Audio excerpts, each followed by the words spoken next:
Boa noite! Estamos começando mais um Conexão Porto e hoje aqui do meu lado, Antônio Mata Barreto, engenheiro e que atualmente gerencia o Complexo Cultural do Porto de Santos. Antônio, obrigada por receber o Conexão e explica para mim o que é o Complexo Cultural do Porto. Bom, antes de mais nada, boa noite, boas-vindas a todos vocês aqui, que é sempre uma satisfação a gente receber para poder falar um pouquinho das coisas do nosso porto.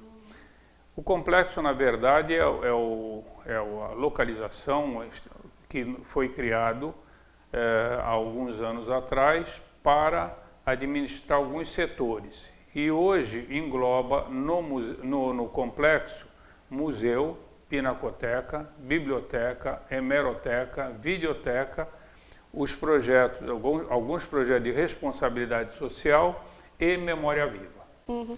E os estudantes também procuram muito, né, a biblioteca aqui do museu para estudos, é isso mesmo?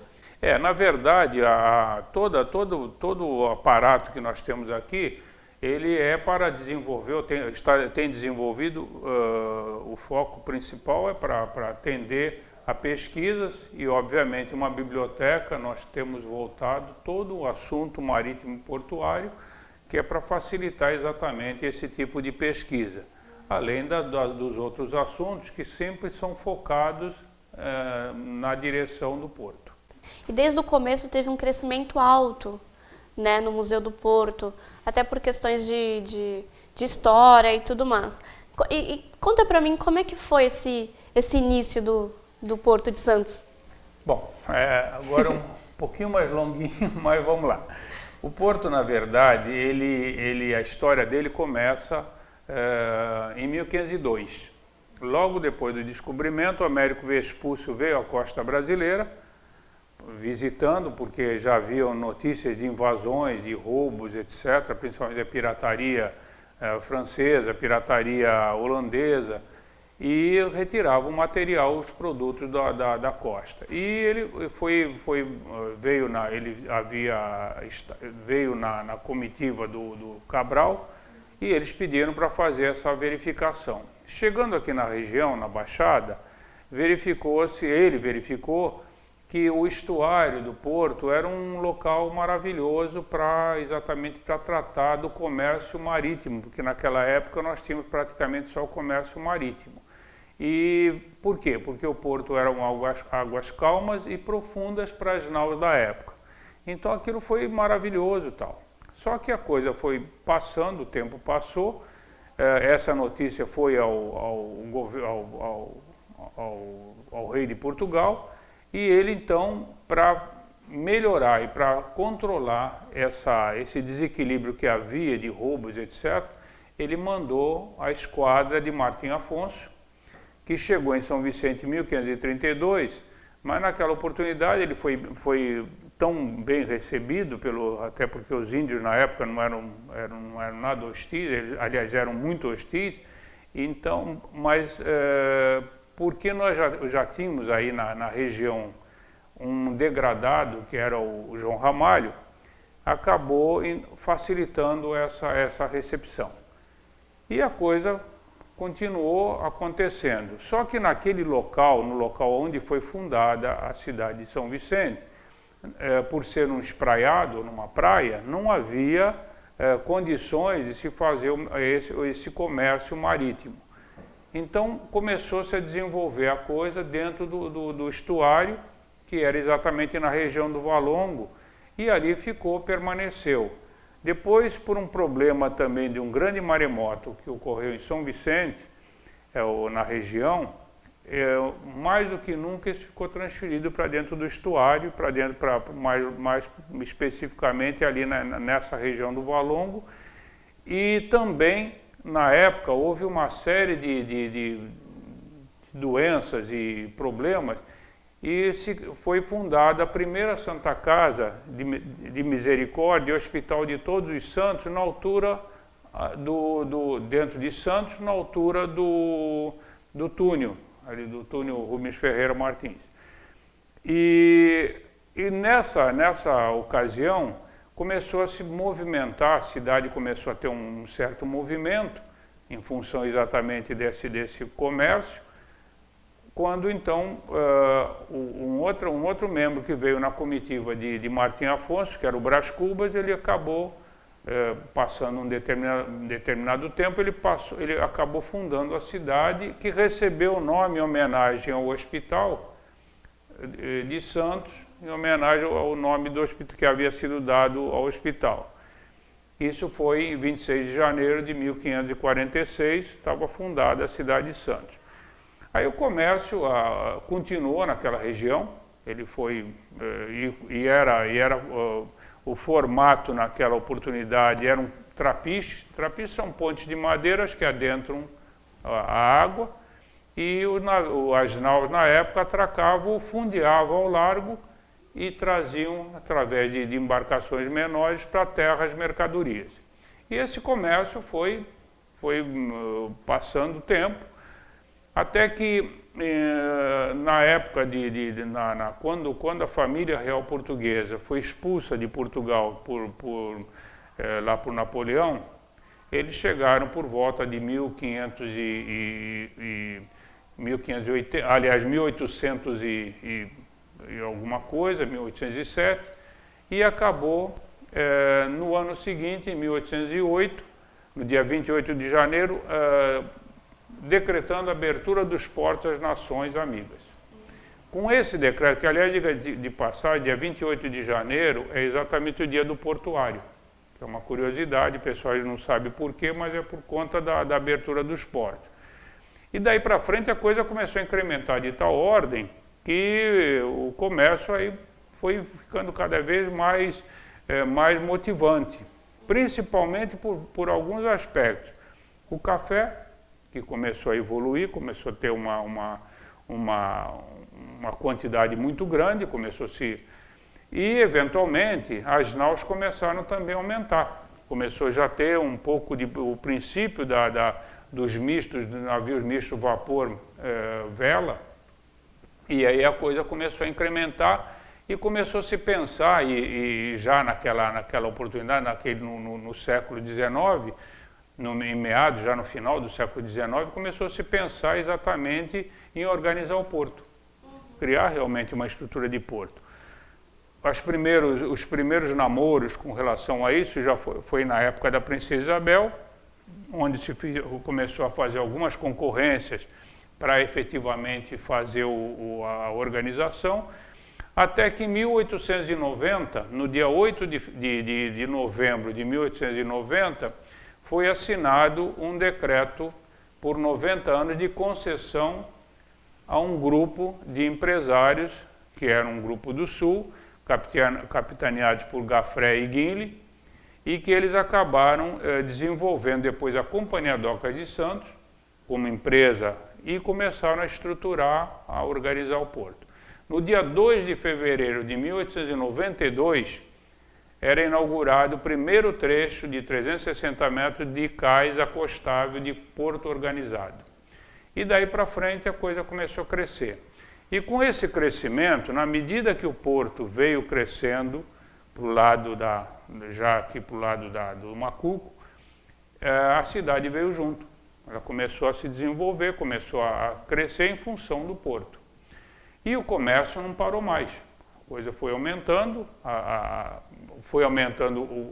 o porte das embarcações, e a coisa foi melhorando cada vez mais. Eventualmente, a técnica original do processo de construção do cais era e depois, com o advento do concreto, uma série de coisas, ele foi melhorando a qualidade.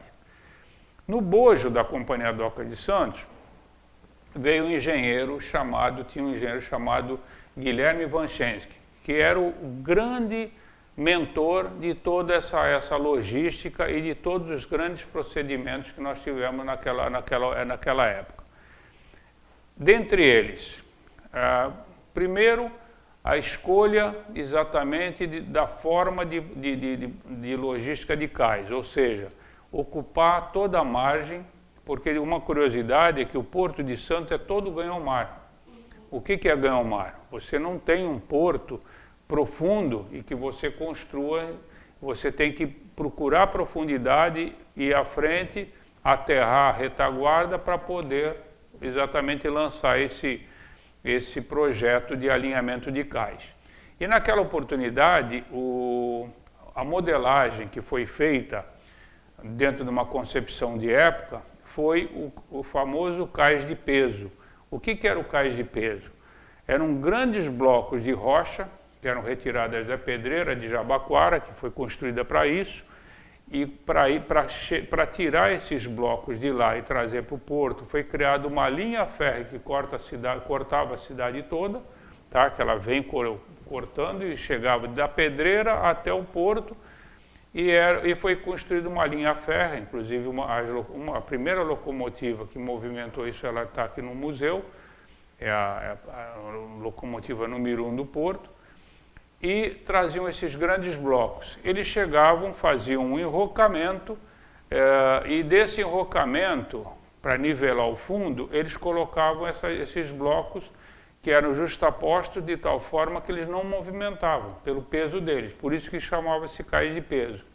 Obviamente, ele só permitia uma determinada profundidade, um calado, porque depois disso, se você fosse dragar alguma coisa, ele acabava solapando, porque você tirava o fundo dele. E esse trecho de cais, ele praticamente acompanhou, ele veio desde o Valongo até aqui, a nossa região aqui dos Silos, mais ou menos, é onde nós tínhamos para esse tipo de cais. Com o passar do tempo, esse cais teve um alargamento, a gente chama de alargamento, que é uma construção na frente, para poder dar uma profundidade maior, e essa muralha de rocha, ela ficou servindo na retaguarda de bloqueio do aterro. Então ela aterrou, colocou na frente uma linha de cais, e aí começou um outro formato.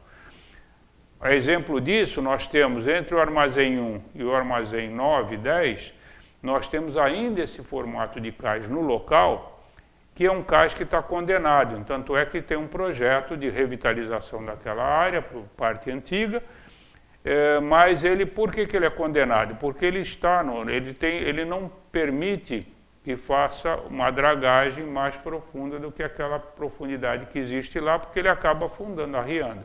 Aliás, ele tem o recálculos e alguns pontos dele já em função da dragagem de sucção, que foi feito na parte mais exterior da linha de cais. E aquele cais ali, então existe o projeto de revitalizar todo, preservando uma parte histórica. Mas se tiver que tornar ele navegável, nós temos que fazer um alargamento naquela região. Bom, então essa foi mais ou menos a concessão, ela foi até 1980. Em 1980 passou então para o governo federal, e do governo federal nós tivemos algumas mudanças. No primeiro momento a companhia continuou operando, e até que 1993, quando foi criada a Lei de Modernização dos Portos, ele se transformou numa empresa que, na verdade, ela não operava mais, ela passou a ser autoridade portuária. A autoridade portuária, numa linguagem mais popular, é uma prefeitura, é um administrador dos contratos, etc., ou da intermediação de tudo aquilo que tem de coisas comuns. O arruamento, a própria dragagem, que é o grande vilão do porto, é a dragagem, e assim por diante. Então, a partir daí, ela então passou a ser autoridade portuária, e hoje ela não opera mais. Então, esse foi rapidamente uma projeção do que aconteceu. Só um foco, que eu estava falando do Vanchene, além desse tipo de cais, ele teve um outro detalhe. Ele acabou trazendo a administração para o centro geográfico do porto, que é essa região que nós estamos, em Outeirinhos. Então, nessa região, nós tínhamos aqui 2 outeiros, que eles foram derrocados para aterrar o cais, para largar o cais, mas com isso ficou centralizado em relação ao estuário todo, praticamente a administração. E com isso ele fez o seguinte, ele construiu as oficinas, a administração propriamente dita, as oficinas para ser autossuficiente na manutenção do porto, e trouxe essas casas, as casas que hoje está o museu, etc., como mudança da elite da cidade. Porque a cidade era toda, naquela época, as casas eram fronteiriças, as fachadas eram fronteiriças à calçada. Eles construíram as mansões aqui na região de Outeirinhos, tirando, vamos dizer, separando da rua, ou dando uma certa distância da rua, distanciando da rua, criando pé direito alto e, fundamentalmente, construindo os porões, que naquela época a cidade toda era alagadiça. Depois veio o Saturnino de Brito, drenou com os canais, drenou a cidade, mas naquela época então nós tínhamos esse problema. E outros detalhes, um outro detalhe, o famoso, as coberturas na época que eram feitas em telha de cana, ou a famosa telha feita nas coxas, porque eram telhas feitas nas coxas dos escravos, eram moldadas nas coxas dos escravos. As primeiras telhas de cobertura que vieram para o Brasil como telha plana, elas vieram de Marsella, por isso que elas se chamam telha francesa.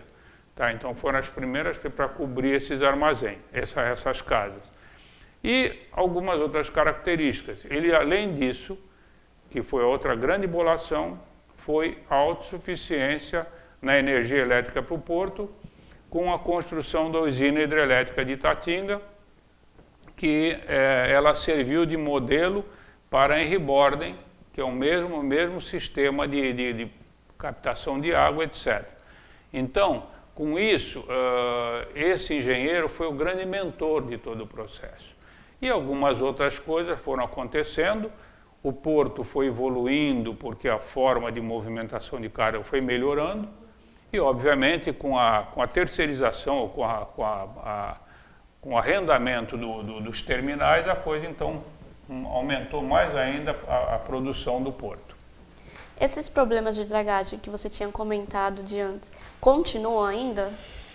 Na verdade, a dragagem, ela é, como eu falei, o assoreamento no porto, ele é uma constante.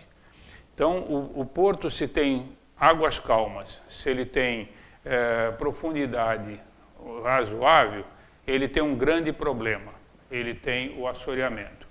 E o assoreamento se dá em função da contribuição das encostas que tem em torno e do sistema de fluxo e refluxo de maré, que ele acaba assentando a parte sólida no fundo. E isso constantemente precisa dragar. E essa dragagem ela é permanente no porto. E principalmente quando a gente quer buscar uma profundidade maior, de um calado maior, para poder entrar navios maiores, aí você tem que fazer. Mas para consolidar tudo isso tem que ter um plano, que é o que vem sendo feito pelo porto. Aliás, a atual diretoria vem se dedicando bastante em cima disso, para exatamente manter esse vilão aí na mão da gente, sim, não na mão do próprio vilão, né? Sim. Mas é isso daí. Tá bom. Obrigada, Antônio, por falar uma longa história, né, de Porto de Santos. No próximo bloco, você vai conferir algumas curiosidades sobre o Porto de Santos. Até lá. Estamos de volta com Conexão Porto e aqui do meu lado, Antônio Mata Barreto, que já falou um pouquinho da história do Porto de Santos e agora vai contar pra gente do maior historiador de memórias do Porto, né? O Museu do Porto de Santos. Antônio, por quê? Por que a escolha do Museu do Porto? Bom, na verdade é o seguinte, para se ter essa história preservada, precisava realmente se ter uma instituição, um local que a gente pudesse guardar essa memória. E a memória, ela, lamentavelmente, o museu começou numa brincadeira, entre aspas, da gente, pessoal, que eu estava vistoriando uma das obras, na época eu como engenheiro, e quando eu passei no nosso incinerador, porque no porto nós temos o incinerador, o lixão, todo o material, toda a mercadoria que era recusada ou ia para um lado ou ia para o outro. Quando eu passei no incinerador, tinha uma pilha de documentos, por volta de 1983, 84, foi quando já tinha terminado a concessão, já tinha passado, como eu bem disse, a administração para o governo, e passei lá, tem uma pilha de documentos, e eu disse, o que estão fazendo?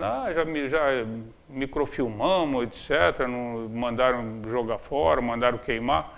Eu disse, mas gente, isso aí tem que ser preservado. Aí juntei um caminhão, aquilo que eu podia pegar, alguns documentos inclusive estavam na boca do forno, que eu achei importante, fiz uma seleção e deixei guardado.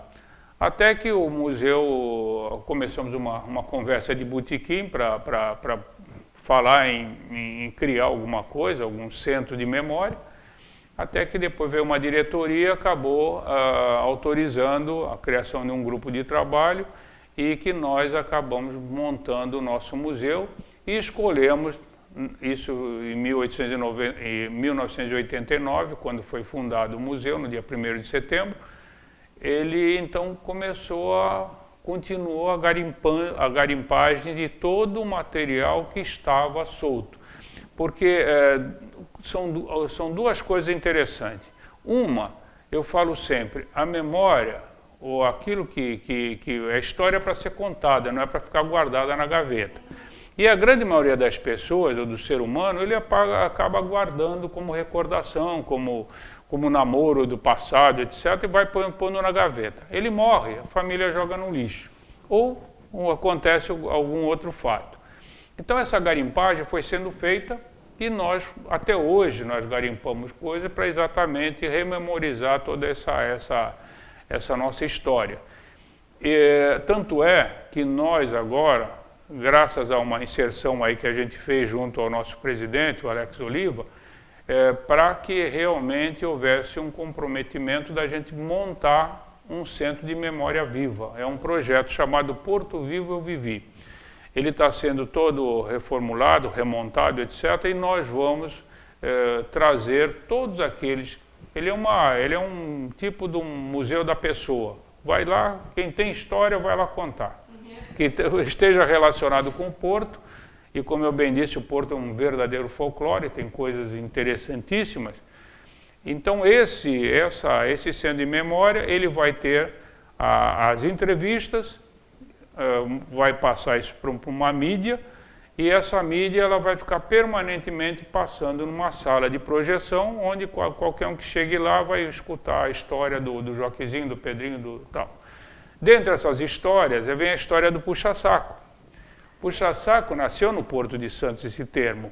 O que é o puxa-saco? Puxa-saco, naquela época, principalmente na época do café, que se trabalhava com muita sacaria, e era praticamente todo o café era movimentado através de sacaria, e chegava no Porto de Santos em mulas que vinham do Planalto, e aqui elas eram carregadas para dentro do navio, eram colocadas, que é o termo diferente entre doqueiro e estivador. Doqueiro é aquele homem que trabalha até o costado do navio. E o estivador, qual era a função do estivador? É trabalhar dentro do navio, no porão. Por quê? Porque ele vai fazer a estiva do navio, ele vai ajustar para o navio não adernar, porque se colocar mais carga para um lado, ele acaba... Então, esses termos que a gente acaba usando. Mas então o que acontecia? Chegava no cais, essas carroças, ou essas mulas, esse pessoal tinha que transportar para dentro do navio. E entre eles, cada carga tinha um dono. Tinha a carga do Joaquim, do Pedro, do Manuel. E entre eles perguntavam, o que você vai fazer hoje? Eu vou puxar saco para o Joaquim, eu vou puxar saco para o Manuel. E moral da história, o puxa-saco ficou puxa-saco. Tá? E depois ele ficou pejorativo.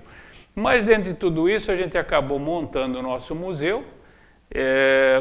Hoje tem peças aí, são milhares de peças. Entre peças, documentos, fotografias, é um negócio assim, que nós inclusive ainda estamos recadastrando tudo, que é um número muito grandioso. Uma das riquezas que nós acabamos recuperando furos negativos em vidro, que eram lâminas de vidro, que era o procedimento que se fazia antes do advindo da celulose, dos rolos de filme, eram feitos em negativo de vidro. E esses negativos ficaram jogados e nós conseguimos recuperar. Agora, num projeto mais recente, junto ao governo do estado, nós conseguimos higienizar, recuperar, digitalizar todas as fotos e nós temos uma verdadeira riqueza. Hoje eles estão acondicionados e um dos modelos, esse aqui é uma réplica que eu estou...